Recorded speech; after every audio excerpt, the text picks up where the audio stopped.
so wonderful to see so many of you in person here today. I also want to welcome all of those who are online today joining our services.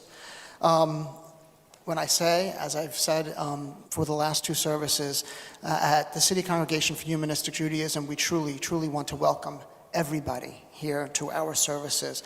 Whatever your particular religious background or faith, we're so happy to have you here to commemorate this holiday with us. So thank you for being here, and we hope that you get a lot out of this service that will be led by Rabbi Tzemah Yoreh. My name is David Klein, and I'm the president of the City Congregation, and I'm also one of your song leaders today, along with Jennifer Klein, who happens to be my wife, and we are going to be accompanied today by Kevin David Thomas, thank you Kevin, and also with some special guitar accompaniment by Jordan Klein, also a family member. And Jordan will also be our shofar blower again once today. The services are participatory, so please sing along with us. I have said this before, but I'm going to say it again just so everybody's aware. We sing in our keys, the keys that are most comfortable for us. Jennifer's an alto. The women should have no problem singing along, the majority of women in the room. I am also, strangely, an alto. People call me a tenor, but the reality is the reality. And so the women also in the room should have no problem singing along with me. The gents, however, you're going to have to pull out the falsetto or take it down an octave. Many of you. Some of you may be able to sing along in the alto keys. Couple of announcements. Masks. The only people that will be removing their masks are the people that you see up here, as well as our keynote speakers when they are delivering their talks or songs. Everybody else, please remain masked through the service. If you need, for any reason, to take a drink or to have something, because the service does go on for a bit, please step out into the hallways, although there is a rule that, as best as you can, to keep your mask on here at the Riverside Church. Restrooms, through those doors and down to the right in that hallway, very nearby. I think that covered everything, and now let me introduce Rabbi Tzemah Yoreh. Hello, welcome everyone. Again, so nice to see people in person again. It's going to get hard. It's hard to get used to. It's since March of 2020, this is the third time I'm seeing people really in quantity, and it's so truly amazing. And for the people who are watching, streaming, I know, I feel for you. I know that some of you wanted to be here, but feel it's too risky. Everybody has their unique circumstances, and I want to acknowledge that, and just welcome you as well, and hope that we can see you soon when people feel it's safer. So a little bit about how the service is going to look like. We have songs and interactive readings. Then there will be talks by our two member speakers and by myself. We will have a brief break. Then we have a memorial youth corps service, and at the end we have the shofar blowing. So that's how the service is going to look today. Welcome. So nice to see all of you.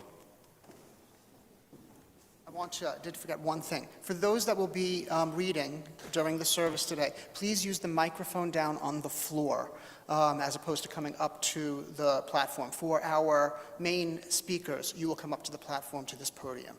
Okay, thank you. Yes, and you can sit here just prior to reading. Please sing along.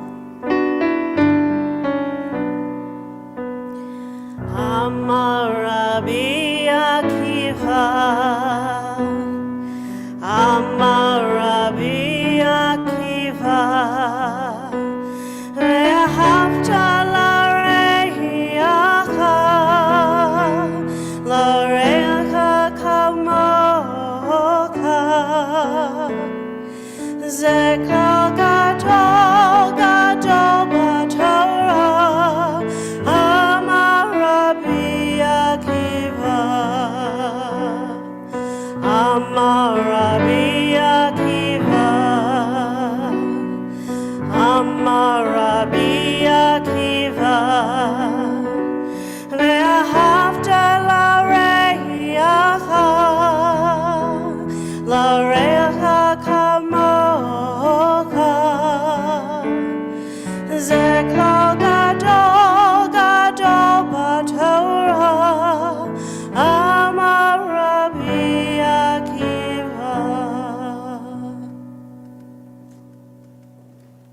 page 90, everyone.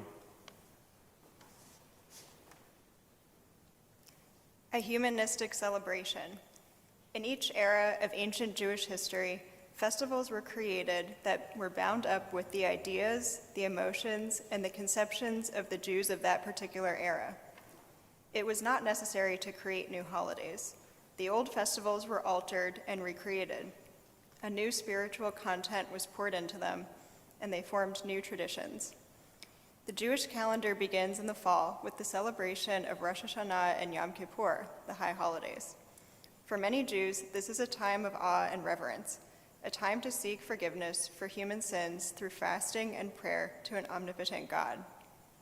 Humanistic Jews see Rosh Hashanah and Yom Kippur as an opportunity to affirm human power and human dignity. The high holidays are a time to consider the possibilities for change, for improvement, for happiness that we human beings can create ourselves. In acknowledging human courage and independence, we achieve human dignity. By adapting the words of our meditations to the meaning we intend, we can create a truly humanistic celebration of Rosh Hashanah and Yom Kippur. This compilation of readings is a combination of familiar passages and innovative language that together give evolving expression to our holiday themes.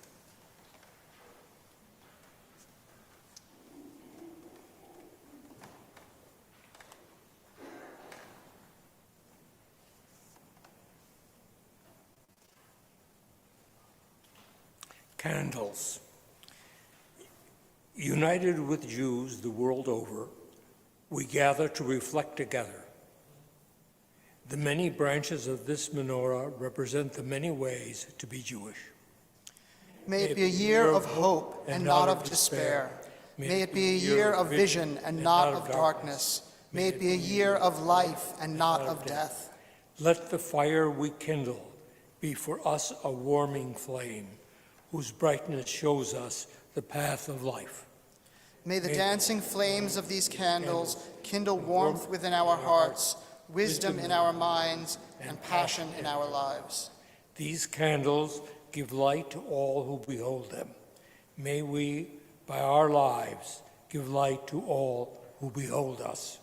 Their brightness reminds us of our ancestors who have brought their light into our lives.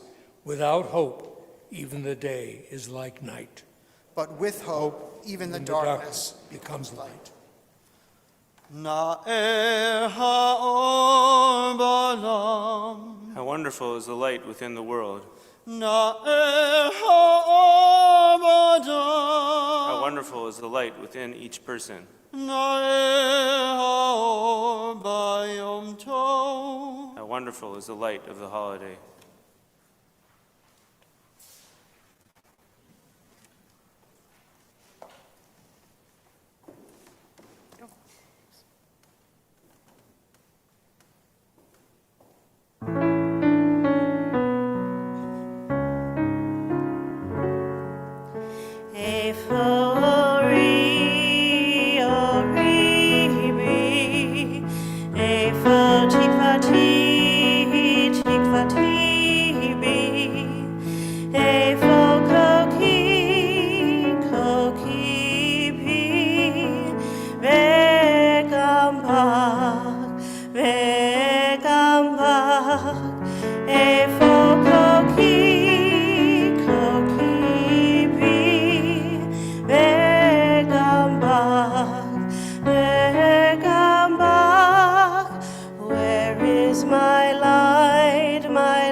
Now is the time for turning, but for us, turning does not come easily.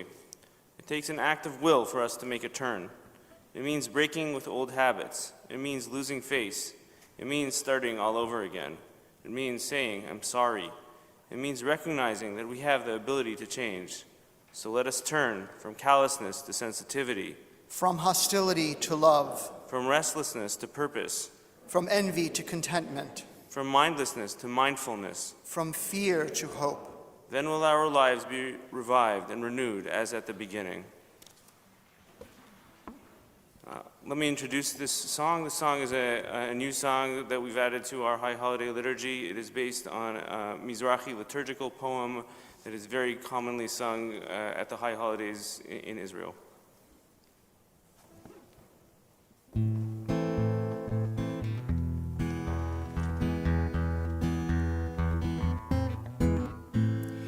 Imune haselikot bot chayesharot gole amukot dovre tzedakot chatanu chaverim rachamu aleinu chatanu chaverim rachamu aleinu. Freely forgiving, truly trusting, deeply delving, sincerely speaking. We have erred, cherished friends. Please forgive us.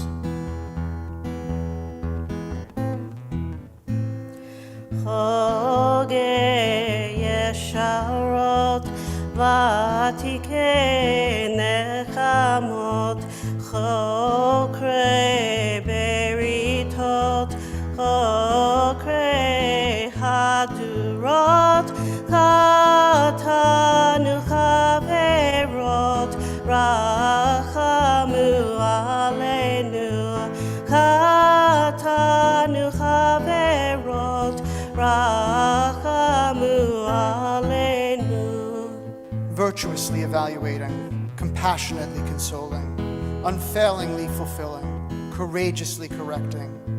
We have erred, cherished friends. Please forgive us.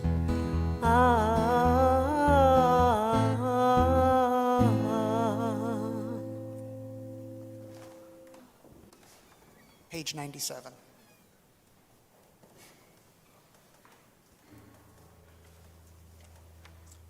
Historical perspective. The traditional rabbinic view of the high holidays is steeped in awe and terror. An omnipotent Yahweh undertakes an annual judgment of humanity, especially of the Jews, rendering an initial verdict on Rosh Hashanah and a final verdict on Yom Kippur. Appeasement ceremonies, including prayer, fasting, wearing torn clothing, weeping, and breastbeating, were all ways to supplicate before God. The Enlightenment undermined the old belief framework of the high holidays. Modern thinking Jews revised their prayers and dispensed with some rituals entirely. Kol Nidre, which excused Jews from carrying out promises, became a moral problem. Tashlik, the symbolic throwing of one's sins into a body of moving water, was deemed less compelling, and fasting seemed an unnecessary deprivation. Some secular Jews regarded any celebration of the holidays as too religious and were likely to ignore them altogether. However, humanistic Jews believe that the high holidays, precisely because they are personal rather than national, have a special significance. If human judgment replaces divine judgment, and if human power becomes the alternative to divine power, then Rosh Hashanah and Yom Kippur become perfect vehicles for celebrating a humanistic philosophy of life. It is appropriate for Jews to reflect on the moral quality of their behavior and to make decisions to improve it. It is also appropriate to revitalize rituals, customs, and ceremonies when they enhance our observance and celebration and are compatible with our values and philosophy. Introspection and goal setting are traditional. They are also humanistic. A humanistic Yom Kippur allows us to seek and offer forgiveness among ourselves. It provides an occasion to restate our belief in personal human responsibility for our lives, behavior, and destiny. The high holidays are an opportunity. It is up to us to take advantage of them.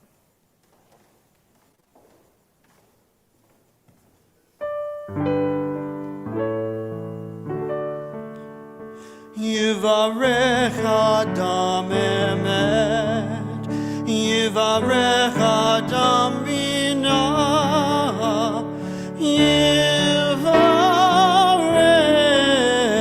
Adam da'at,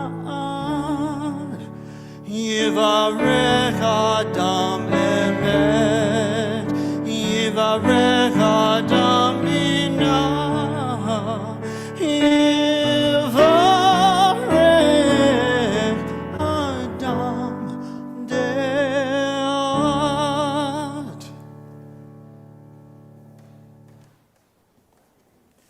Our ancestors declared the dreaded power of this day. We are mindful of its important purpose in our lives. They stood in judgment, their fates weighed in the balance.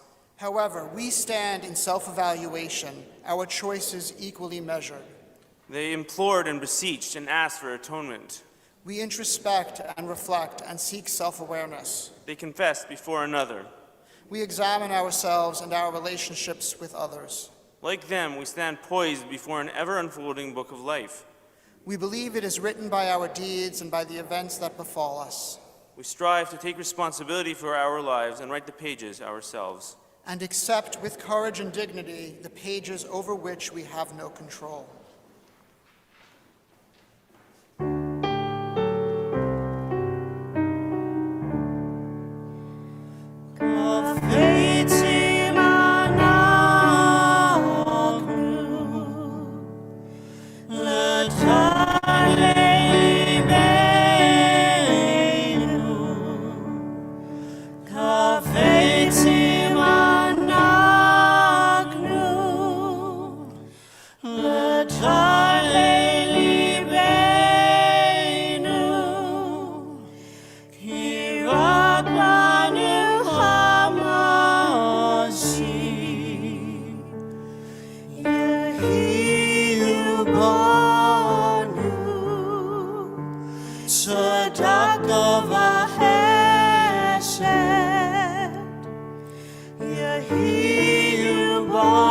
tzedaka v'chesed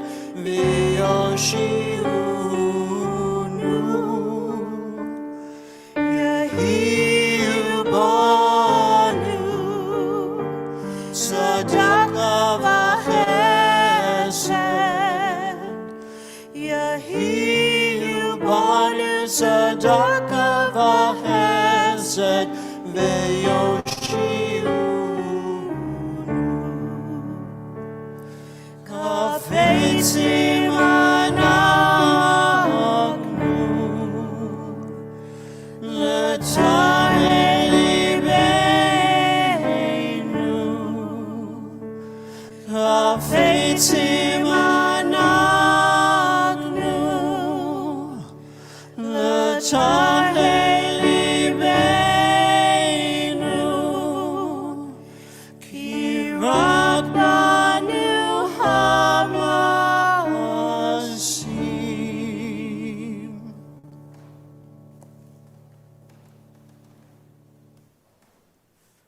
Without renewal of mind, there is no transformation.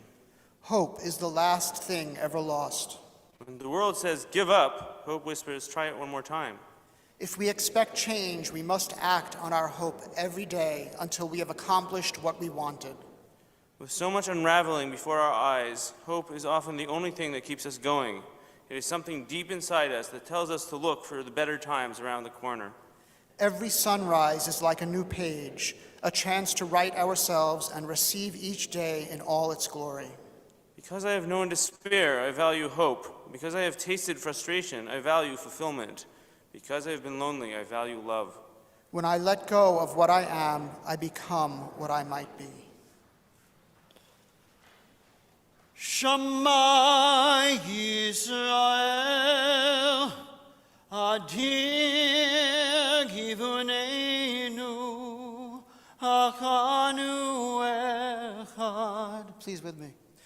Shema Yisrael, Adir Givunenu, Achanu Echad. Please recite with me. Loving life with all our heart and all our spirit, all our senses and strength, we take upon ourselves these promises to care for the earth and those who live upon it, to pursue justice and peace, to love kindness and compassion. We will teach this to the next generation throughout the passage of each day, as we dwell in our homes and as we go on our journeys, from the time we rise until the time we fall asleep. And may our actions be faithful to our words, that generations to come may live to know truth and kindness have embraced, peace and justice have kissed and are one.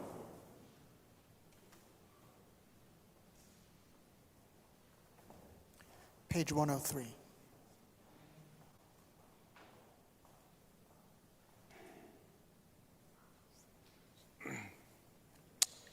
Honoring our ancestors. Mighty and powerful is the wellspring of life, the source of our being and our ancestors' being. From their generation to our generation, we are bound by acts of love. We remember their good deeds with thanksgiving. Their good acts are our inspiration. We remember our ancestors with love and respect. May their children and their children's children do honor to their name. Love of elders. We are thankful for the gift of life and the wisdom of our elders. From generation to generation, they are the foundation upon which we have built our lives. We are love of youth. We are thankful for the gift of life and the joy of young people. From generation to generation, they are the hope for the future upon which we build our lives. Okay, we're up to Hine Matov here, and as we know, most of us here, we do this in the round. So we are going to divide up, all of you here, into two halves. From this center aisle here, over to the right, you will sing with me. We start the round when we get to that point. And for those from this side forward, you will be with Jennifer.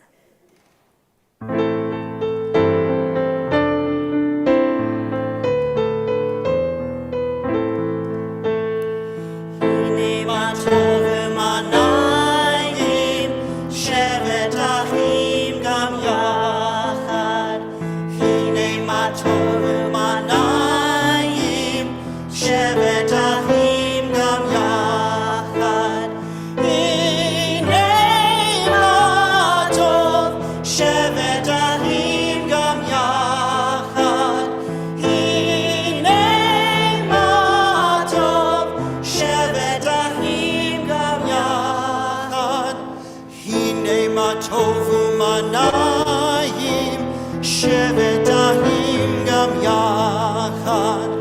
Hine matov, shevet ahim gam yachad.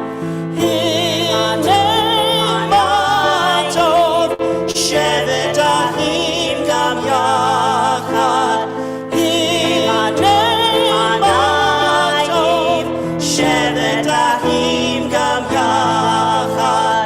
Hine matov, shevet ahim gam yachad. Hine matov, shevet ahim gam yachad. Excellent.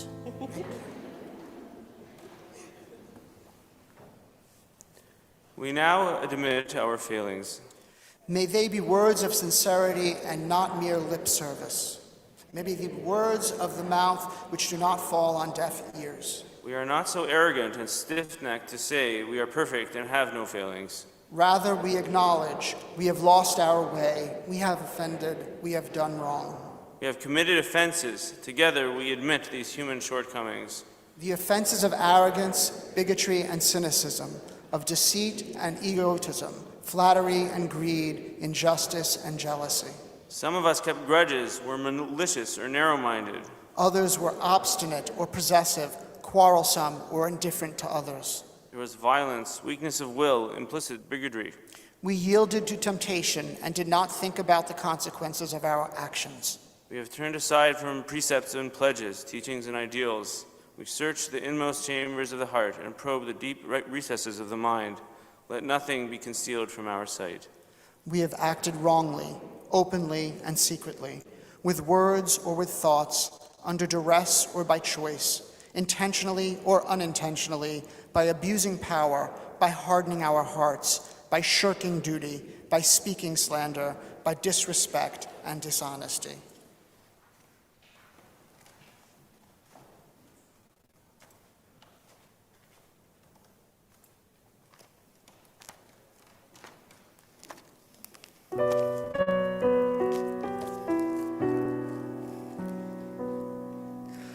Hatov v'hara, Hatov v'hara, Zot hashela, Zot hashela, Hatov v'hara, Hatov v'hara, Zot habaya, Zot habaya.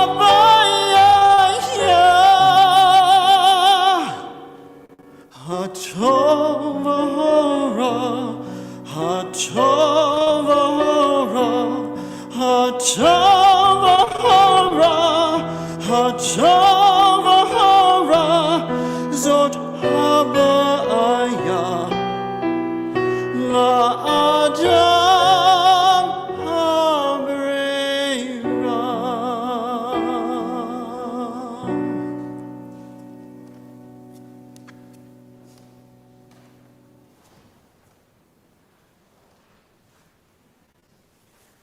Dishonesty. Failures of truth. We are dishonest to others when we are dishonest to ourselves. In judgment without knowledge of the facts, and for distorting facts to fit our theories. For deceiving ourselves and others with half-truths, and for pretending to emotions we do not feel. For using the wrongs of others to excuse our own, and for denying responsibility for our own misfortunes. For condemning others, the faults we tolerate in ourselves. Failures of justice. We are dishonest to others when we are dishonest to ourselves. For keeping the poor in chains of poverty and turning a deaf ear to the cry of the oppressed. For obeying criminal orders and for the sin of silence and indifference. For poisoning the air and polluting the land and the sea and using short-term answers to address long-term problems. Failures of love. We are dishonest to others when we are dishonest to ourselves. For pursuing fleeting pleasure at the cost of lasting hurt. For using others as a means to gratify our desires and as stepping stones to further our ambitions. For withholding love to control those we claim to love and shunting aside those whose youth or age disturbs us. For hiding from others behind an armor of mistrust, and for the cynicism that leads us to mistrust the reality of unselfish love. Now let this be an hour of compassion and favor and mercy. Let us be forgiving, find pardon, and achieve atonement.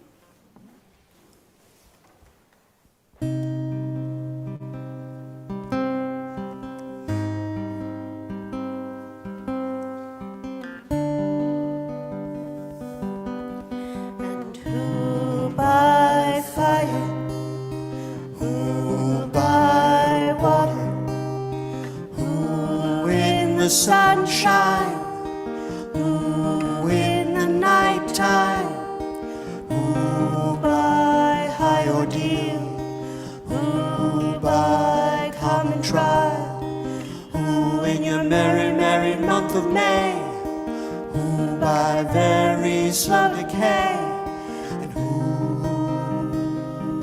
shall I say is calling? And who in her lonely sleigh, who by barbitron red, who in these realms of love, who by something blunt, and who by avalanche, who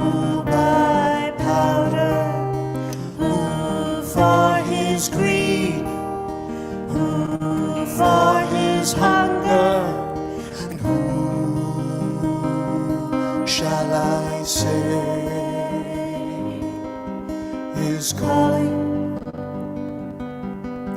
And who by brave ascent, who by accident, who in solitude, who in this mirror, who by his lady's command, who by his own hand, who in mortal chains, who in power, and who shall I say is calling?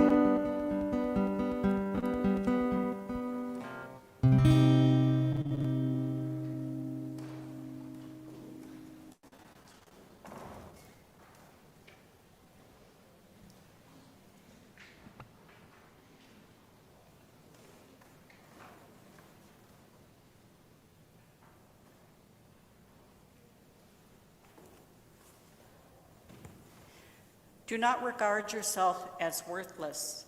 Let me learn the art of compassionate gaze. Let me be patient and forgiving, kind and encouraging, loving and understanding, generous in spirit when faced with imperfection. Let me extend love and compassion to my own imperfect soul. Let me embrace these truths. I share the lot of all human beings. I am not alone in my failings, whatever I have done. I am loved and valued, worthy of love, capable of goodness. Let me not slip into self-loathing and despair. As I ask to be remembered, I commit myself to remember. Self-compassion is not self-indulgence. It is not an excuse for bad behavior or an impediment to growth. Harsh self-rebuke will not make me more gentle with others. On this day of reflection, I hold fast to these words: be loving to your neighbor as you are to yourself.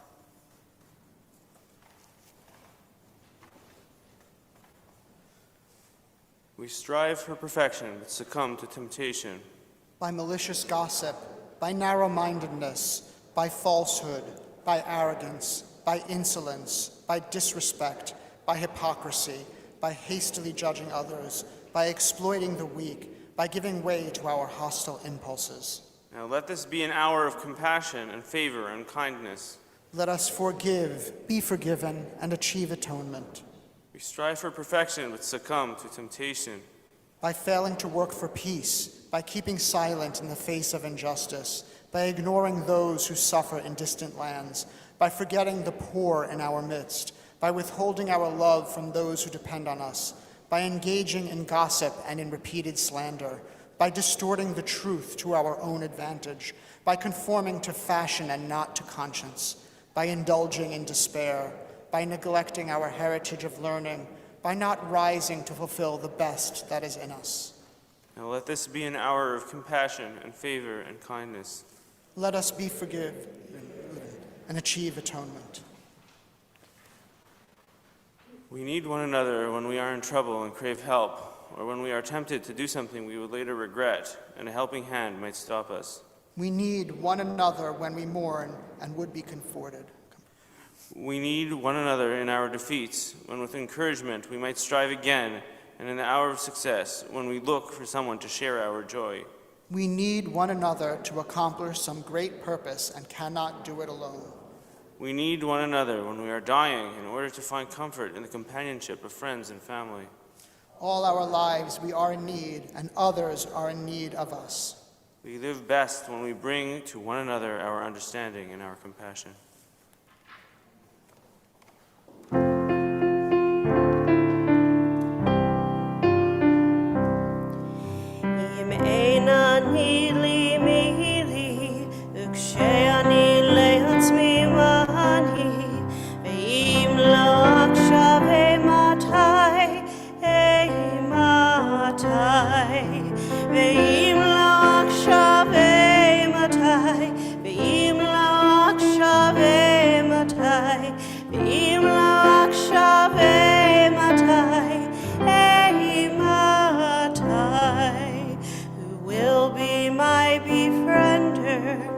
I'm not my own defender. splendor. But if I'm for myself alone, what am I?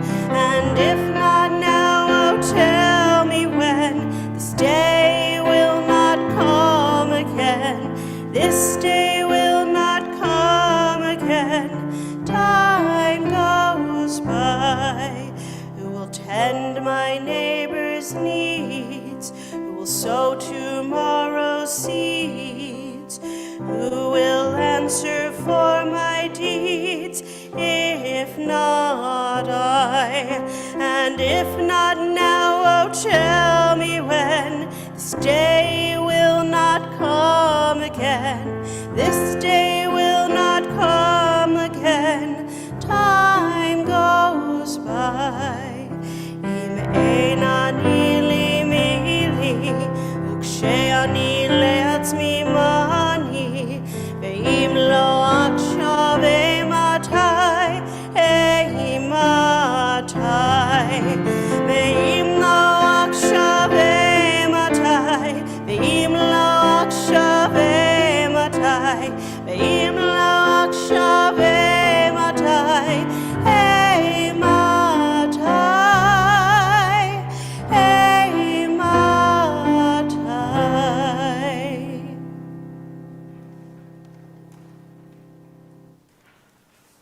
This is a day of self-reflection. Today we remember our deeds. This is a day of questioning, and we ask, what have we done with our lives? We are not so arrogant as to pretend that the examination of our lives does not reveal our flaws. We know ourselves in this moment of contemplation to have failed the ones we love and the stranger again and again. We know how often we did not bring to the surface of our lives the hidden goodness within. Let us remember how vulnerable we are to the chance nature of life. We are sometimes afraid. We sometimes succumb to failure. We were achieved. We are grateful where we have failed. We strive to do better. Let us turn our thoughts from hurt to its remedy and concentrate on our healing. Page 115.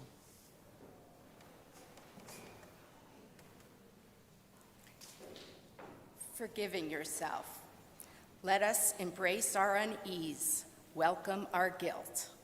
Let us use these feelings as a catalyst to make amends, so long as doing so doesn't inflict more pain.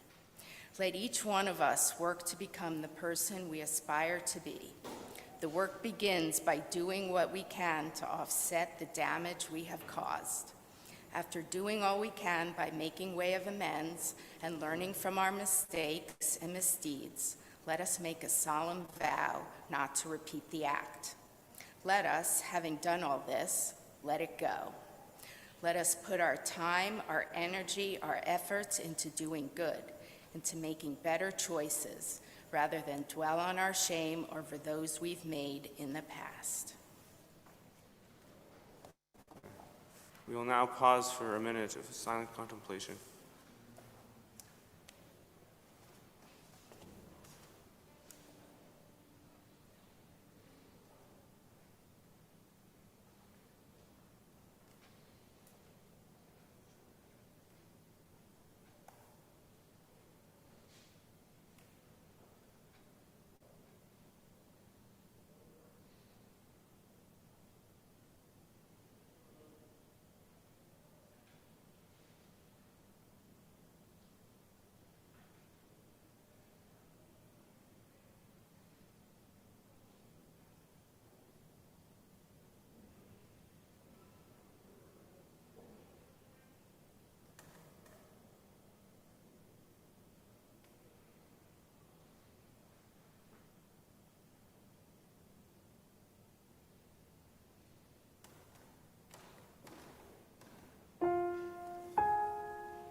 Na'aseh shalom ba'olam, Na'aseh shalom aleinu, V'al kol ha'olam, V'yimru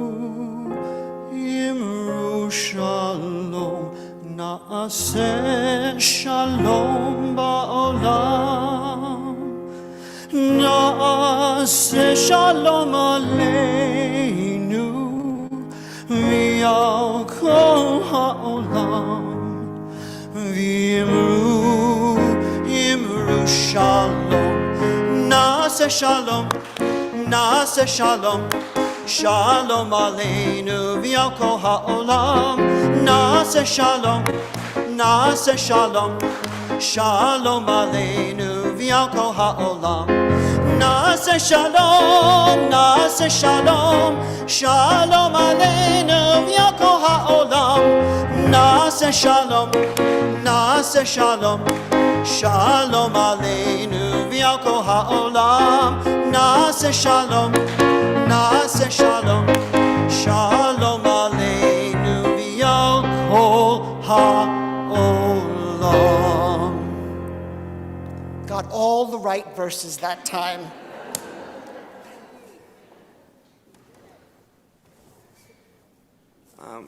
It's my great pleasure to introduce our speakers for today. Two women I greatly admire, Jess, who is a nurse who has vaccinated thousands of people, and Maria, who is a teacher who had to reimagine education during the pandemic. Please welcome them. Thank you.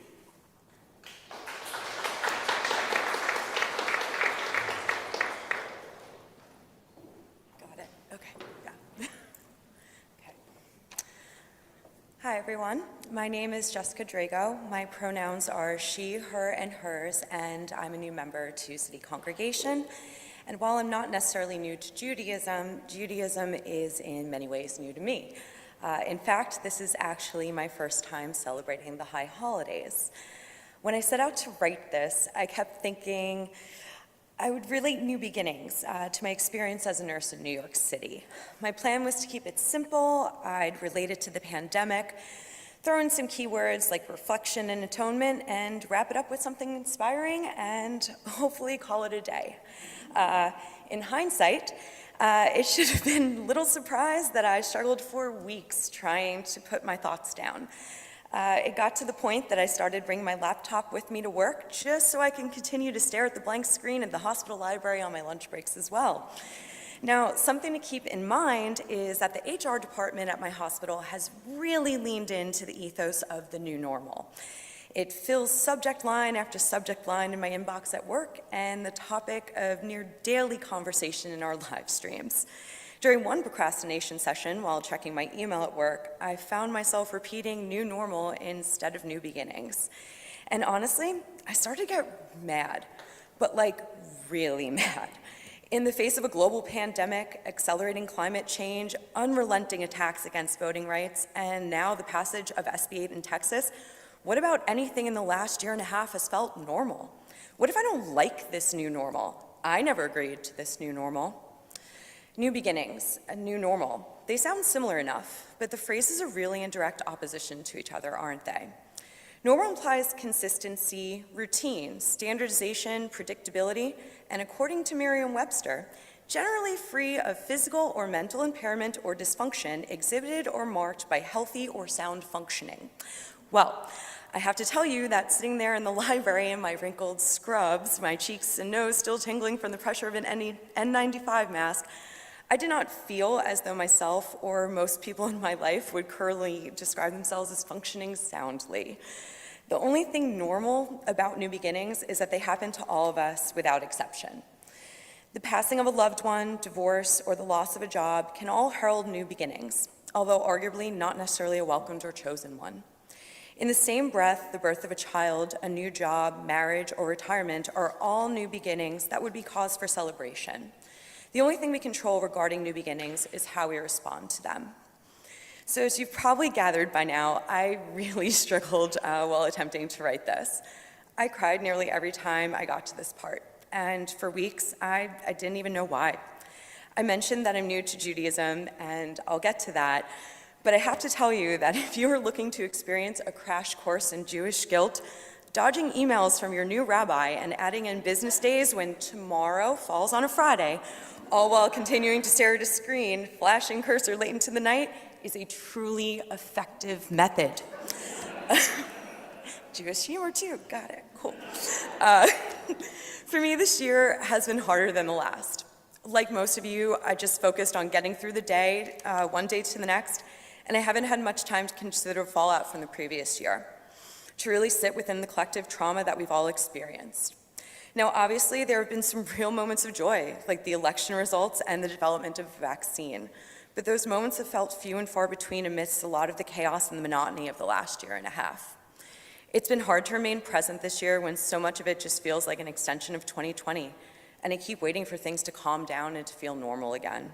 The simple truth is that it's hard to admit to yourself that you're not happy, or that you're struggling, or that you're exhausted. It's really hard to write those words, and it's even harder to say them out loud. One new beginning that has brought me a lot of joy, though, has been exploring the role Humanistic Judaism has in my life. I've always identified as Jewish, but outside of my mother, my only living familial connection to Judaism was my observant Orthodox grandmother who passed away when I was 8. My mother had converted to Catholicism years earlier, and my sister and I were raised with my father's faith since we have a larger extended family on that side. Despite this, Judaism was still a part of my upbringing.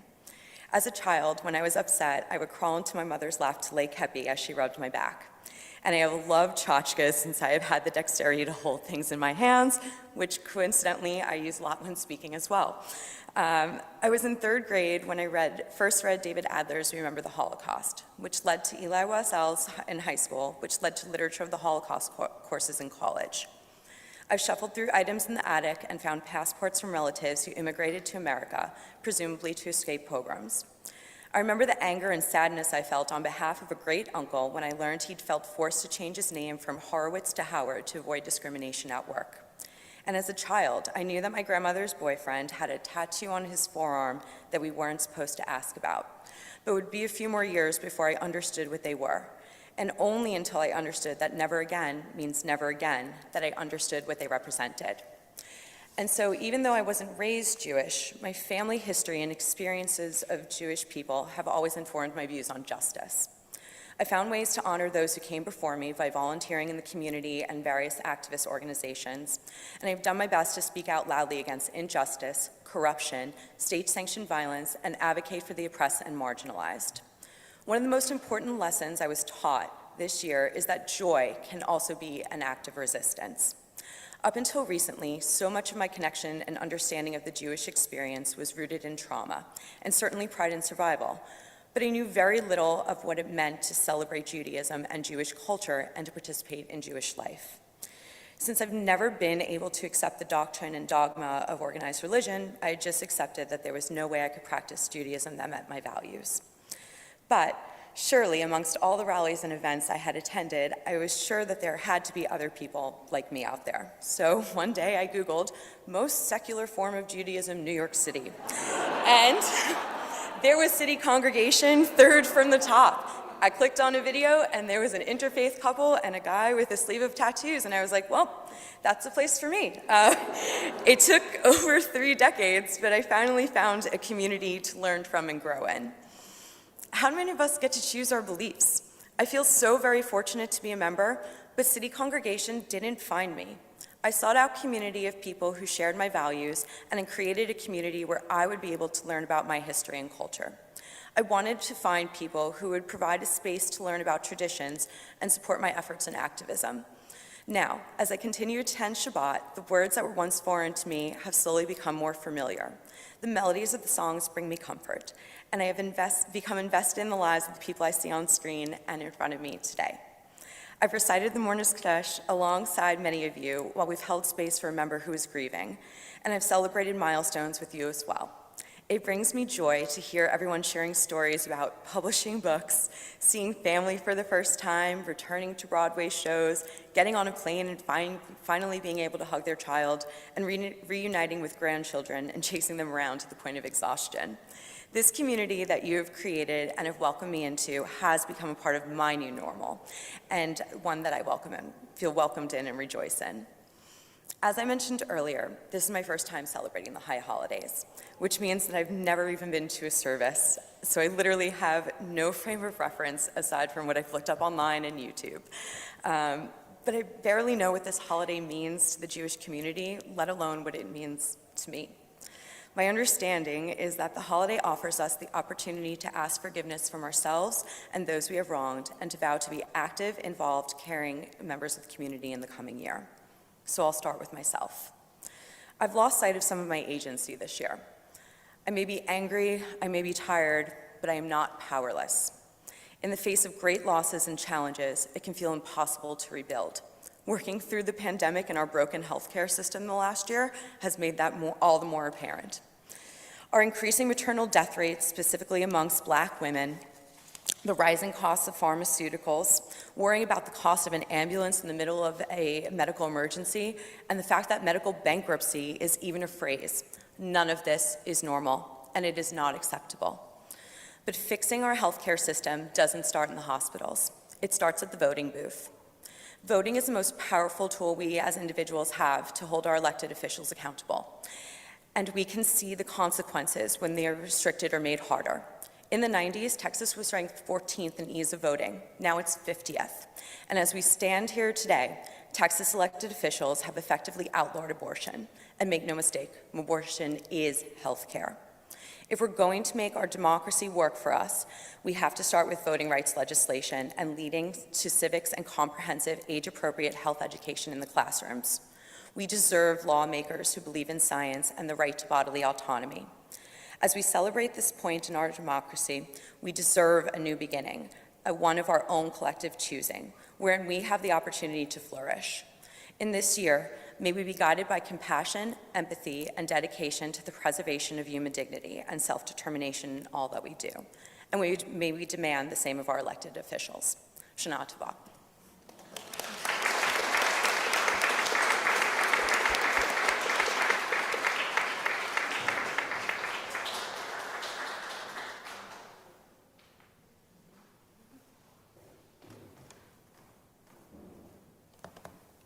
Hello.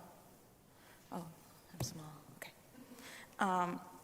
Okay, I'm sorry, but like this menorah looks like February of 2020, and this one looks like April of 2020. Like I don't know what's happening. I just like could not stop thinking about that. Okay. All right. And I know nobody wants to, but we're actually going to go back to the beginning of March 2020 for a little bit. I was set to get married at the end of the month. I was 20 pounds thinner. I was going to officially convert with the help of Rabbi Tzemah in a few weeks, and I was making great strides in my career as a teacher. I had just presented a professional development session on executive function skills, and I had convinced my fellow MAPS teachers, music, art, PE, science, to host an open house day in the spring where we would walk parents through what their child was doing when they went to our classes, and hopefully finally be seen as a real academic subject. I was a charter school teacher, so I didn't have a guaranteed transparent pay scale. Instead, we were scored on something called the Teacher Career Pathway, where you racked up points based on being observed in the classroom, teacher surveys, student surveys, and for some reason, as an art teacher, state test scores. The mid-year report, though, had just come out, and I was slated to go from step 1 on the ladder, novice, skip step 2, and go straight into step 3, established. Not only does established sound way better than novice, it would mean the difference between no honeymoon and a honeymoon in Europe that summer. So, in short, life was good. Then from one day to the next, it felt like everything came crashing down around me. One day, I was reassuring my friends and family that our wedding would continue as planned, and 10 days prior, I was making frantic phone calls, sobbing to wedding vendors, and postponing our wedding to May, in between trips to the copy machine to create learning packets for over 200 students because we were going to close for 2 weeks. The week after felt like a blur. A mom apologized to me for not having set anything up because she had been out all day trying to secure basic staples for her family. I showed one of my third graders how to set up all her accounts because she was home alone and her mom was an essential worker. I spent hours on the phone with Spanish-speaking parents trying to guide them through what was coming next, even though I wasn't really sure myself. One mom I spoke to didn't know how to open a web browser, and now we were expecting her to help her kids through remote learning. After an hour trying to set up Zoom with no success, we cried together at the unfairness of it all. I was supposed to get married March 27. The forecast had been predicting rain that entire weekend. I woke up that morning to 65-degree weather and not a single cloud in the sky. I was furious.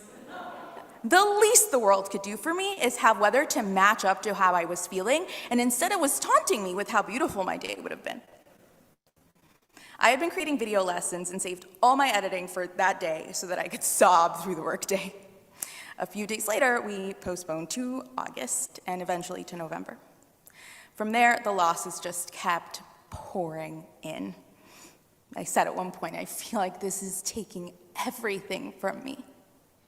The 2-week school closure became indefinite. We had no return date.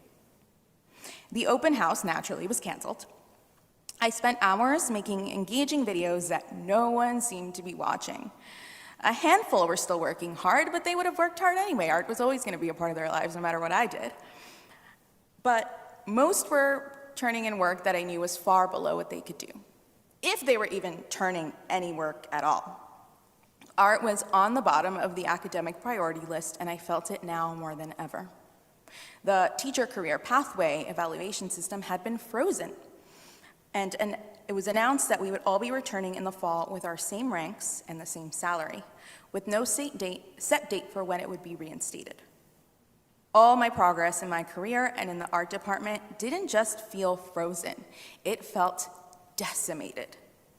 While the executive director's children were learning from their summer home in Nantucket, most of my students were in cramped apartments and didn't leave their home for days at a time.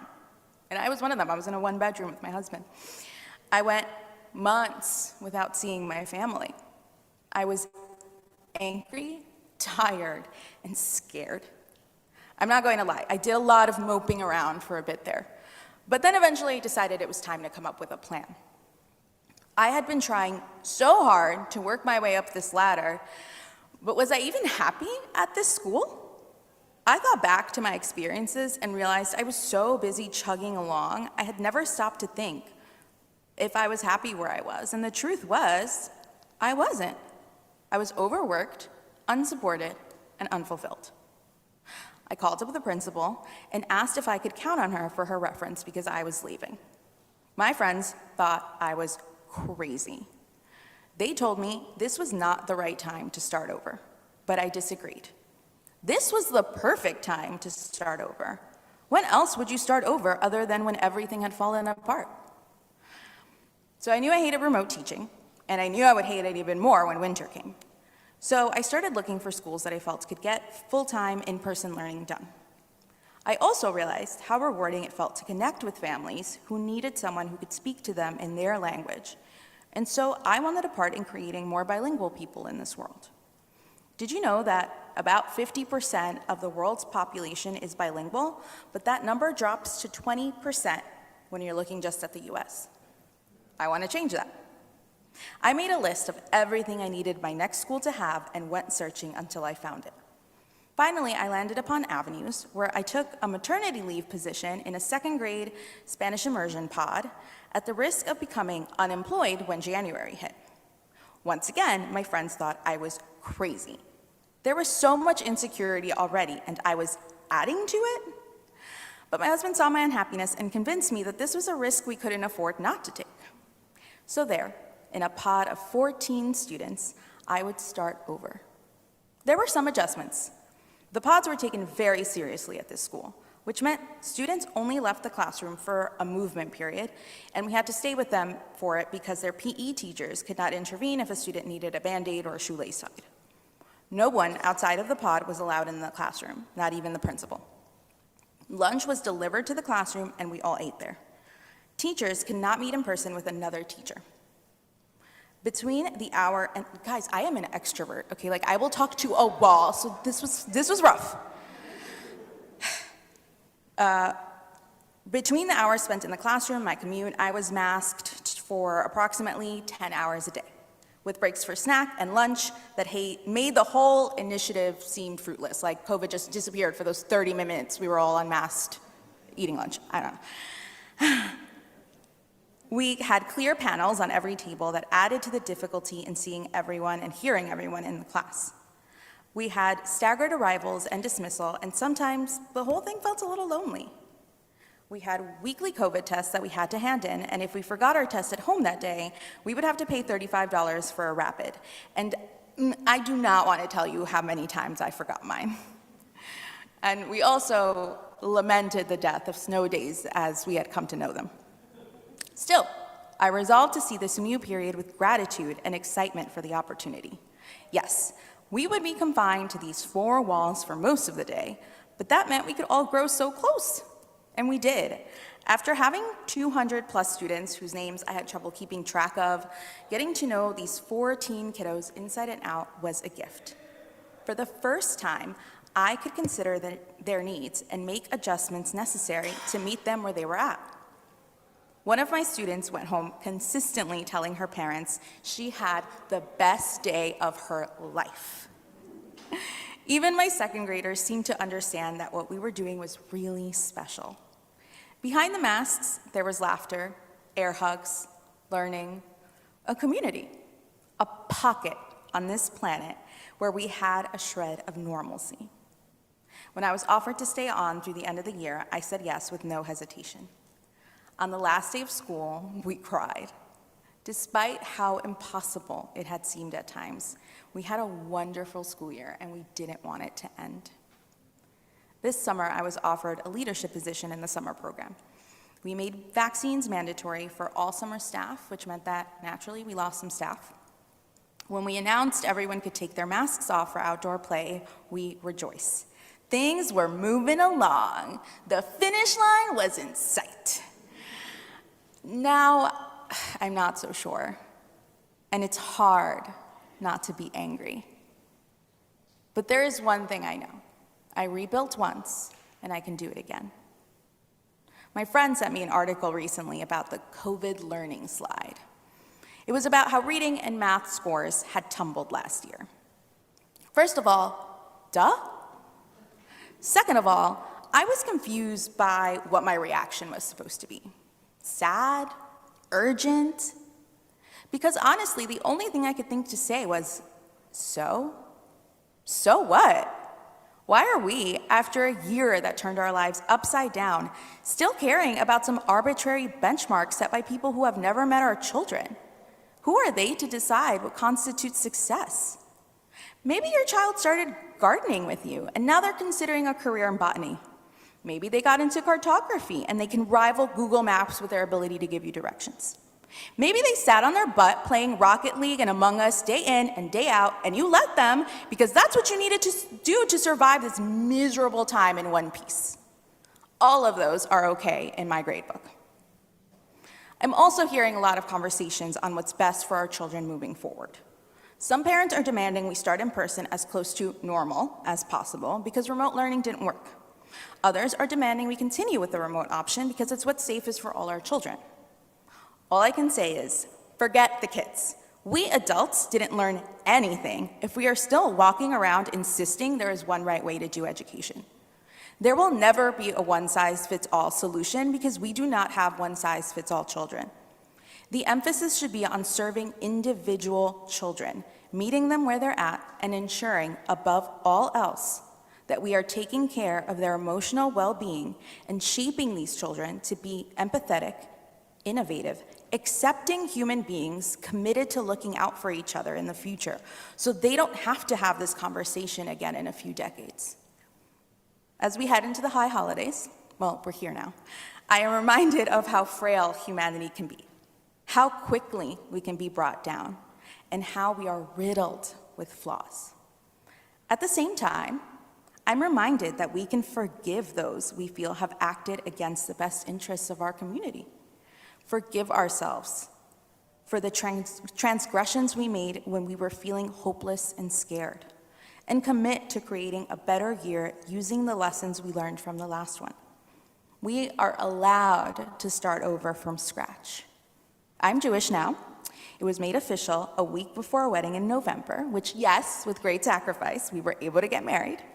And if there's one thing I learned during this process, is that if there's one thing Jewish people are good at, it's overcoming difficult circumstances and peppering the journey with Jewish humor, leaving plenty of room for kvetching along the way. Thank you.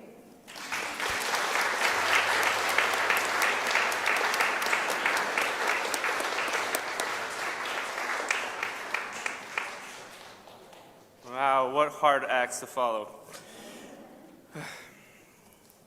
So I'm going to do a bit of a left turn over here. What words of hope can I offer when hopes have been continually dashed upon the treacherous rocks of reality? At the beginning of the summer, we thought we would be free, but we're not. The vaccine, which we thought would lead us to a place of freedom, is only as effective as the number of people who decide to take it. And in the US, too few people have decided to do so. And so, we must come to terms with coronavirus being part of our lives for some time to come. Easier said than done, obviously. For us to survive as stable communities and individuals, it must be acknowledged that isolation is not a viable option any longer. We are only beginning to come to terms with the mental health epidemic the virus has inflicted upon us. People need people.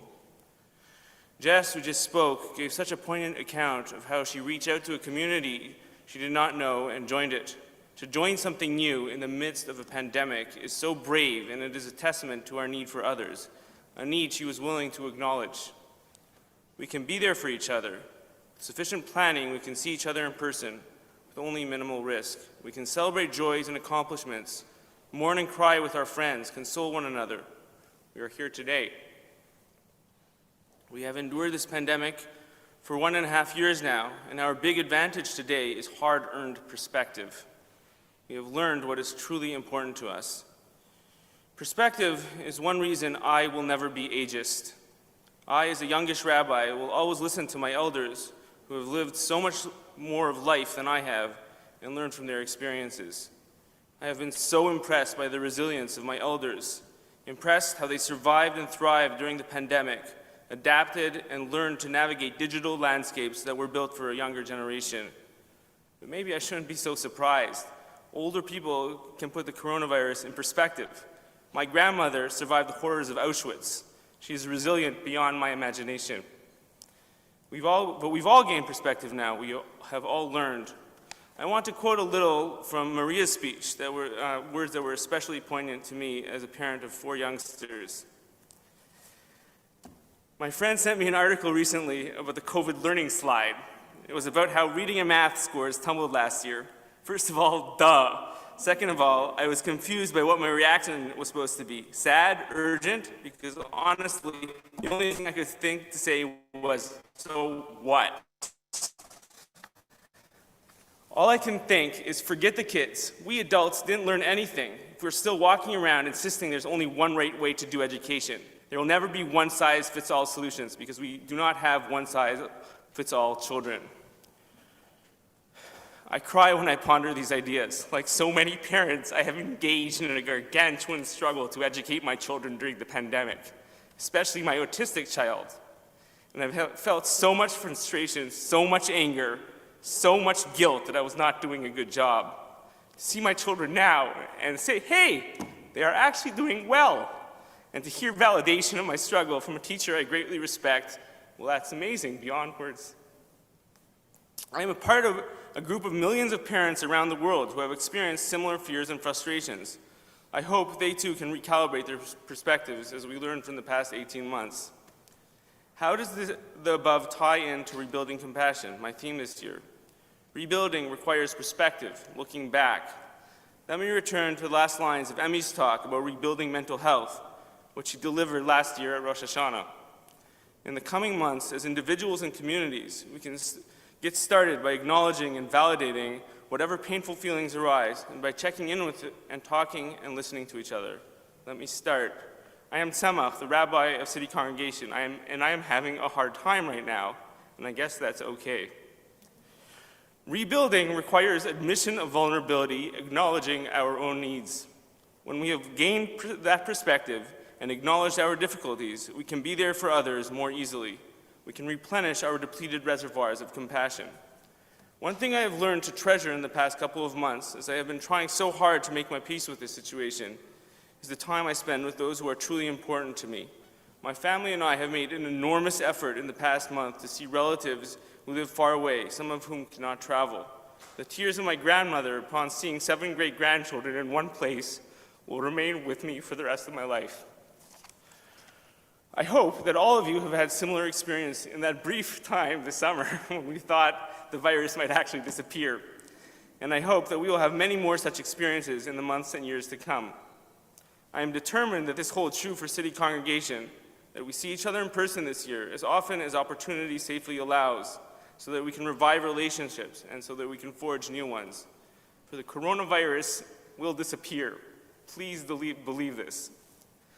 The Hebrew Bible is full of stories of plagues inflicted upon sinners and the unworthy. The plague was stopped through divine intercession or through the heroic actions of one individual. One of the Yiddish or Hebrew words for the pandemic is magefa, which is the same word used for the biblical plagues.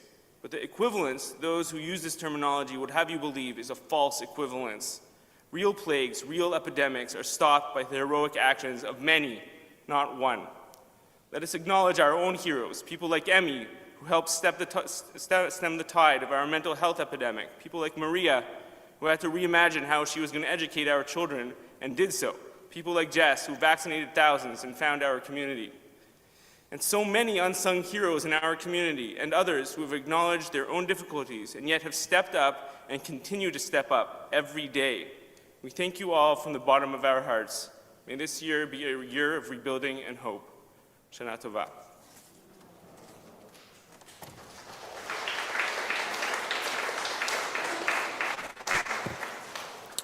Thank you so much, Rabbi Tzemach. Thank you to our speakers. I know the work and the effort that it takes to put these talks together, and we're so grateful to you for taking that time and delivering it to us. I want to explain, you're seeing a lot of me up at the microphone today.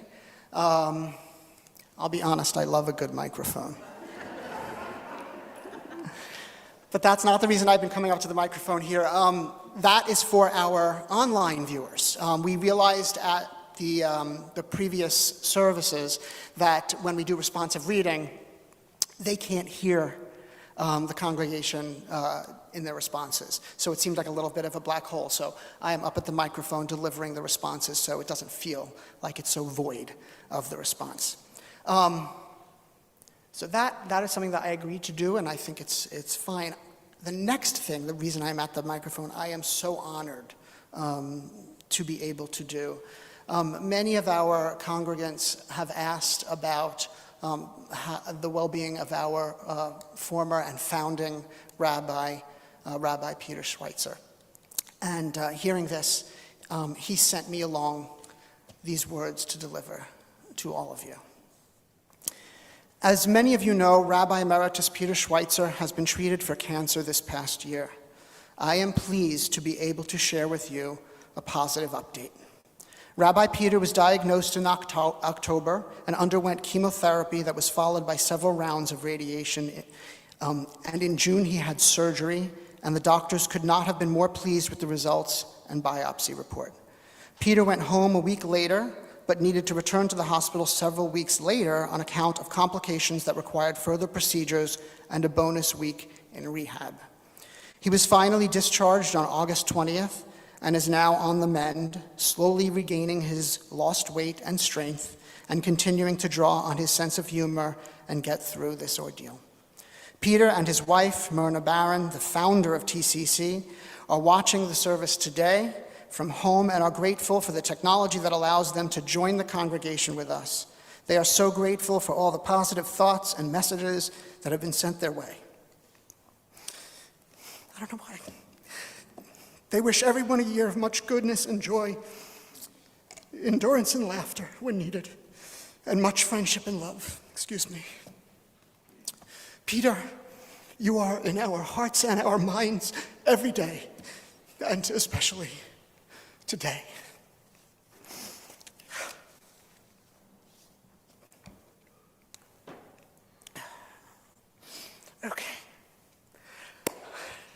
Now some other thoughts.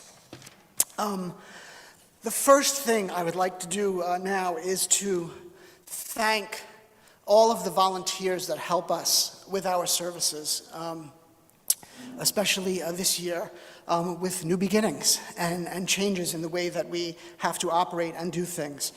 So let me recite these names of these individuals who have been so wonderful to give of their time to TCC. Jim Ryan, Susan Ryan, Gladys Fox, Ben Sternhell, Carol Sternhell, Rich Streen, Lily Drabkin, Beth Lord, Carol Melman, Ellen Wyman, Dan Wyman, Ari Laser, Peter Monis, Trudy Ellens, and with special thanks to Paula Grand, and of course, Mitty Streeter, who does all of this setup and makes sure that everything looks great and functions great.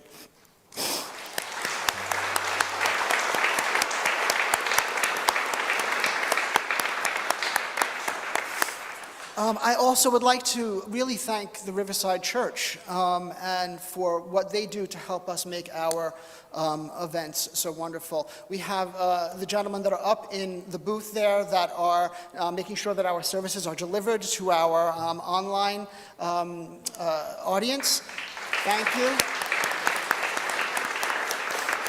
Okira is in the back, who set up all of the sound here miraculously, wonderfully, beautifully. It's the best sound TCC has ever had. I'm sorry, I just want to say. Now I want to talk about contributions in general to TCC, but now I'm not starting with the monetary ones. I'll get to it, but I want to talk about the other contributions. There is so much going on in the world between the pandemic, domestic and international politics, women's rights, LGBTQ+ rights, climate change, issues surrounding immigrants and refugees. The list goes on and on. Therefore, there is so much for us to do, especially for this community who is so tuned in, the community that's so tuned in to our neighbors' needs. There is so much also to do for our own community here, the City Congregation for Humanistic Judaism. TCC has a number of wonderful, phenomenal, terrifically involved committees, and we want and need your participation. There's the Diversity, Equity, and Inclusion Committee, which is new to TCC. The Adult Perspectives Committee, the Membership Committee, the Social Action Committee. There are others and many other ways to get involved in TCC. So I implore you to please get involved if you are not already involved. It is a terrific way to also get to know each other. But there is so much that we can do to really better our own community as well as the community at large. If you do want to get involved, I'll give you the easiest way that I could think of as I was writing this, which is to contact me, david.klein@citycongregation.org, and just let me know. Some people actually already did after the Rosh Hashanah service, and I was so thankful to hear people wanting to get involved. I do have to mention the monetary contributions now. All of these efforts that we do at TCC need funding that the membership dues alone cannot support. If you are able to make a donation, please visit the website at citycongregation.org/donate. I thank you all so much for being with us these holidays, especially this year when there is so much difficulty for everyone out there. To those online, to those here in person, thank you.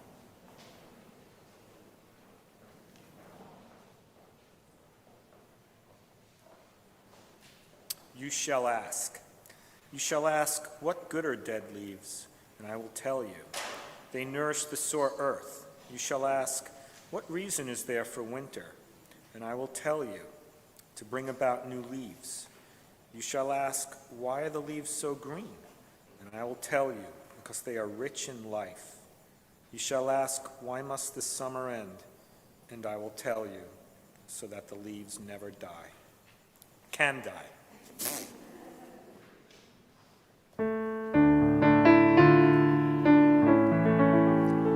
Tzedaka Yivrach Yivrach, Tzedaka Yivrach, Tzedaka Yivrach Yivrach, Tzedaka Yivrach.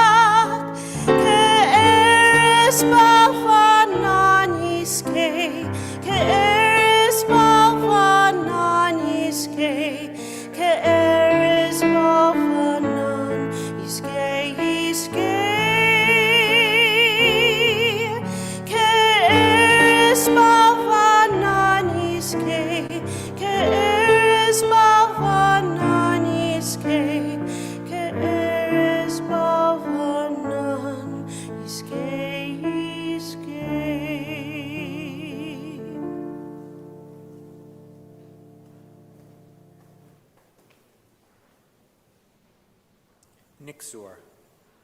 We take this time to remember our loved ones who shared their wisdom with us by word and by example. We remember them as their words echo in our ears. We remember them as we picture them in our mind's eye. We remember them each time we notice them in ourselves, saying what they would say, gesturing in the way they would gesture. We remember their tears and their laughter. We remember their hope and their despair. We remember their anger and their praise. We remember their achievements and their failures. We remember their frowns and their smiles. We remember their frustrations and their successes. We remember their jokes and their stories. We remember their disappointments and their triumphs. We remember the things they did and the things they left undone. Most of all, we remember their words and touch and all of the silent, unspoken ways they affected us, and we give thanks for their presence in our lives.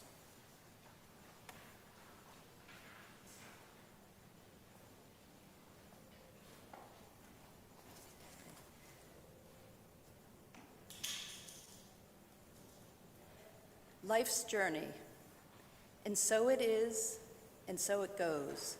We hear and see and feel and taste, and we come and we go, and we leave behind and gone the life of here, wishing hope for all the world that we cannot know, and we say amen. And as we stand together, we derive peace from pain to remember every life. We here affirm the grace of love, the hope of living, the gulf of loss, the fear of losing the missing ones, remembered, all holding us. In each name we say, tears a hole and mends the same, and tears, it mends and closes and opens us as we are and as we are not. So we are here, and we know that this moment of all moments, together shared, is our time of hope, our time of peace. What I fear. It is not death I fear, but dying. May strength and courage be mine. It is not passing I fear, but pain. May strength and courage be mine. It is not leaving I fear, but being left behind. May strength and courage be mine. It is not separation I fear, but saying goodbye. May strength and courage be mine. The chain of love. When cherished ties are broken and the chain of love is shattered, trust and the strength of friends can lighten the heaviness of heart. At times, our grief seems more than we can bear, but if we focus only on our pain, we can become consumed by it. The psalmist said that in his affliction he learned the law of life and death, and in truth, grief is a great teacher when it sends us back to serve and care for the living. We can learn to counsel and comfort those who, like ourselves, are bowed with sorrow. We can learn when to keep silent in their presence and when a word will assure them of our love and concern. Even after having died, loved ones can teach us compassion.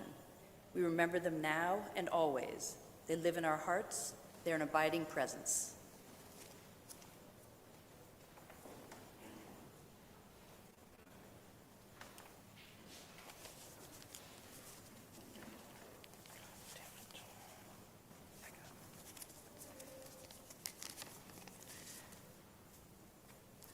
We remember them. In the rising of the sun and in its going down. We remember them. In the blowing of the wind and in the chill of winter. We remember them. In the opening of the buds and in the rebirth of spring. We remember them.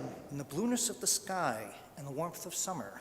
We remember them. In the rustling of leaves and the beauty of autumn. We remember them. In the beginning of the year and when it hands. We remember them. When we are weary and in need of strength. We remember them. When we are lost and sick at heart. We remember them. When we have joys we yearn to share. We remember them. So long as we live, they too shall live, for they are now a part of us. As we remember them. We have lived in numberless towns and villages, and in too many of them we endured cruel suffering. Some we have forgotten. Others are sealed into our memory, a wound that does not heal. 100 generations of victims and martyrs. Still their blood cries out from the earth. And so many at Dachau, at Buchenwald, at Austerlitz, at Babi Yar, and what can we say? What can we do? How bear the unbearable or accept what life has brought to our people? All who are born must die, but how shall we compare the slow passage of our time with the callous slaughter of the innocent cut off before their time? Let our own painful memories move us to ease the suffering in the lives of others, especially all those deemed different by race, origin, or belief. As the Torah teaches, let us love the stranger as we were strangers in Egypt. Could have. It could have happened. It had to happen. It happened earlier, later, nearer, farther off. It happened, but not to you. You were saved because you were in the first.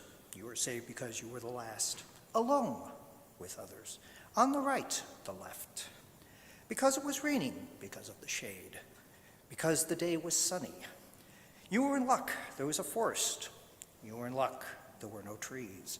You were in luck, a rake, a hook, a beam, a break, a jam, a turn, a quarter inch, an instant. You were in luck, just then a straw went floating by. As a result, because, although, despite. What would have happened if a hand, a foot, within an inch, a hairbreadth from an unfortunate coincidence? So you're here? Still dizzy from another dodge, close shave, reprieve? One hole in the net and you slipped through? I couldn't be more shocked or speechless. Listen, how your heart pounds inside me. Page 129.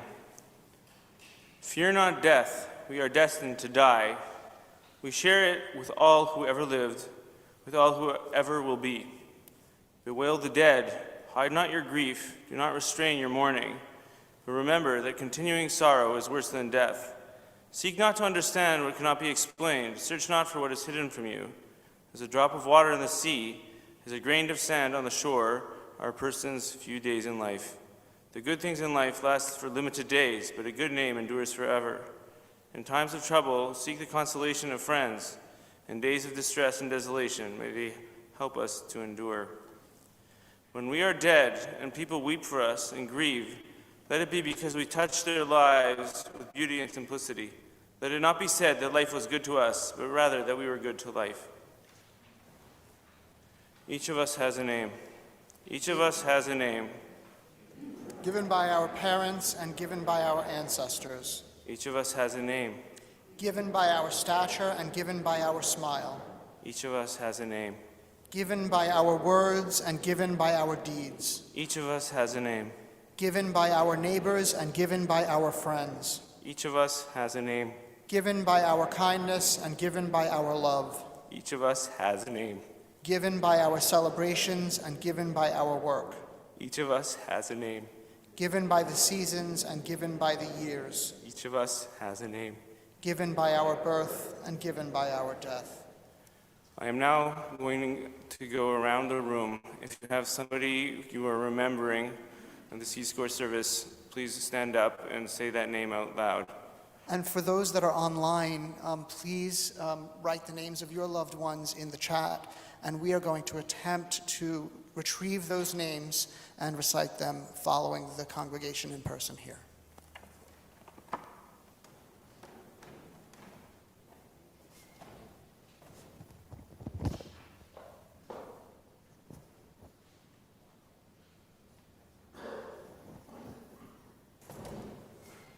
To those I will add all the people that died in 9/11 20 years ago. It was very close to the high holidays, almost 3,000 people, and to the almost 2/3 of a million people, or more than 2/3 of a million people who have died in the pandemic this past year in the United States, and the millions that have died around the world. We will now say Kaddish. Let the names of those who have died be magnified, made special, remembered, emet. In the imperfect world which we did not create, let us take counsel, let us choose worthy leaders, let us bring our own salvation in our lives and the lives of all who dwell in the world, in the near and auspicious future, and let us say, Emet. Let there be peace in the name of our dear ones who have died, and life for all of Israel and upon all of the world, and let us say, Emet. Let us fix the world for us and for all of humanity, and let us say, Emet. Yitgadal v'yitkadash v'yidachal shmehon rabba emet. Ve'alma dela yitbarach hirutenu, nimalech batzotenu, נצמיח פורקננו ונקרב משיחנו אמת.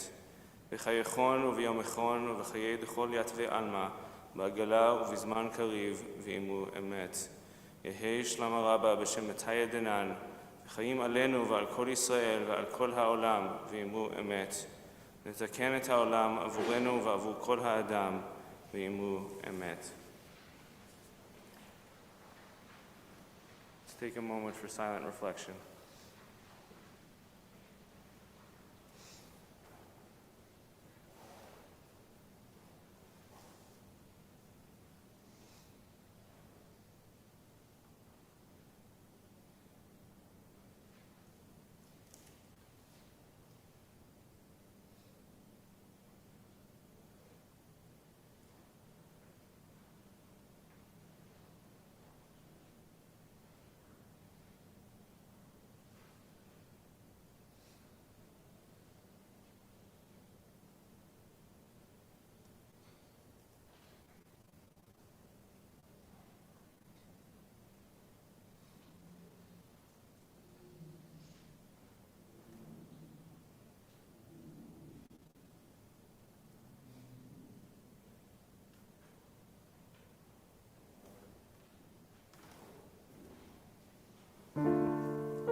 tzadikim liveracha, zecher tzadikim liveracha,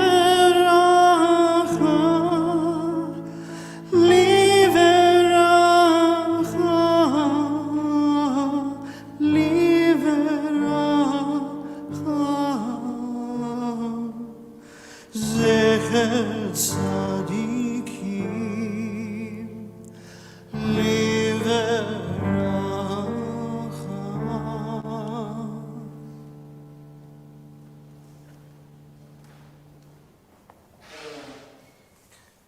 Our 10 days of celebration and contemplation are now coming to an end. Our time here together will conclude. We will disband, and each of us will go our separate ways. Yet the sense of community will remain. What we have shared will persist in memory and sustain us in the year to come as we move to greet the future with a renewed sense of purpose and action. As this service comes to a close, we take stock one final time. We measure our lives, we stand in self-judgment, we set our sights on the journey ahead. Then, pledging ourselves to a life of commitment, purpose, and meaning, we shall write ourselves into the book of life. It is how we live our lives that determines how the book of our life will be written. This challenge does not end when this day is over. Rather, it goes on every day of our lives. Repentance and repairing our wrongs is a lifelong endeavor, not reduced to an hour or two or a few days a year. It is always time to utter words of truth, true repentance. There's always time to take stock, settle up our account, and go forth. Let us stand together now to proclaim our shared ideals and our will to act on them. Let us remember those who have come before us, who have given us life, love, and culture. Let us work together in mutual aid to benefit all. Let us make a world of beauty to be shared by every living being. Let us all be thankful for all we enjoy in life. Let us work for peace in our relationships, our communities, and our world. Let us recognize and celebrate our differences. Let us work to heal the sick and sustain health, to abolish greed and poverty, to repair and improve the world. It is written in the Mishnah, for transgressions of one human being against another, the Day of Atonement does not atone until they have made peace with one another. We find ways to repair our wrongs. To those who offend against us, may we be forgiving. And let us find the goodwill to show compassion. When the wrongs and injustices of others wound us, may our hearts not despair of human good. May no trial, however severe, embitter us and destroy our ability to trust. When beset by trouble and sorrow, our people persevered.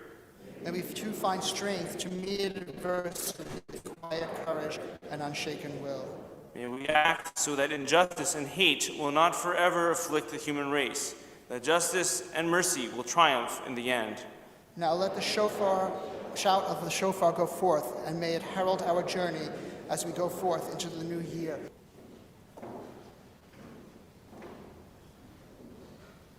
Tekiah Gidolah.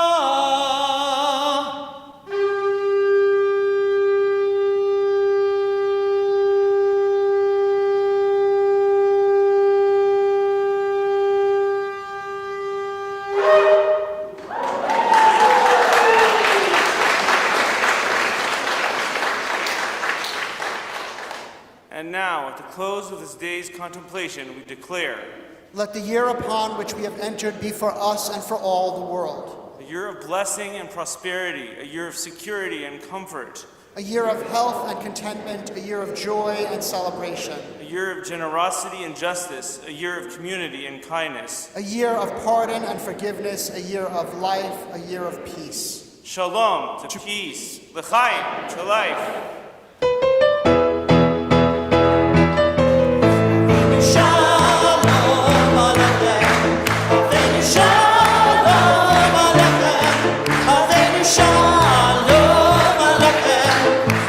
Shalom, shalom, shalom aleichem. Avinu shalom aleichem.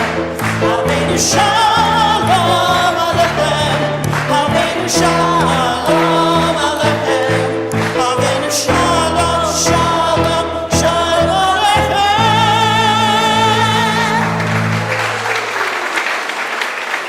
Thank you all one more time. I would like to give thanks to our, of course, Rabbi Tzemah. Thank you so much for leading us. Thank you to my co-songstress here. And of course, a big thank you to our accompanists, Kevin David Thomas on the piano, and Jordan Klein, our guitar player and shofar blower. Thank you to David, who wears many hats.